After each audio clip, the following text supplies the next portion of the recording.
Lorsqu'on veut suivre Dieu, on met de côté ses propres ambitions, on met de côté ses propres programmes. Ça, c'est suivre Dieu de manière efficace. Parce qu'il va te soutenir dans le projet qu'il a ordonné. Il va te soutenir dans les projets que lui-même il a initiés. Et ça va t'éviter de te débattre, ça va t'éviter de faire des erreurs. Et c'est pourquoi il dit que celui qui veut me suivre porte sa croix et me suit.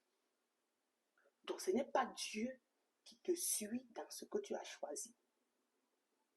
C'est Dieu qui te suit dans ce que lui-même il a choisi pour toi. Et il y a une petite nuance.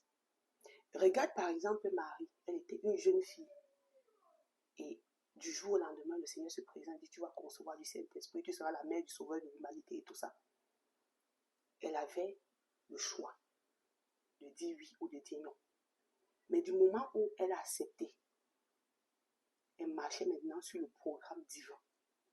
Porte l'enfant, fuis, va ici, fais comme ça, fais comme ça. Ce n'était plus ses désirs qui primaient, mais c'était la volonté du Saint-Esprit qui primait. Et à la fin, le résultat est toujours grandiose. À la fin, le résultat est extraordinaire. Et ce n'est que par là que tu peux avoir des résultats durables. Donc si tu avais encore un pied dedans, un pied dehors, sache que Dieu ne peut pas te faire confiance à un certain niveau. Il dit que si tu n'es ni chaud ni froid, je te vomirai. Ça veut dire que Dieu a encore même confiance à celui qui est froid, plus que celui qui est tiède. Donc il y a même plus d'espoir pour de voir quelqu'un qui est froid, de revenir à la normale que celui qui est au milieu qui est tiède. Donc choisis un camp et laisse-toi guider. Choisis le meilleur camp qui est celui de Christ et laisse-toi guider.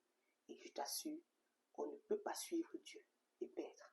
Que le Seigneur te bénisse. Shalom.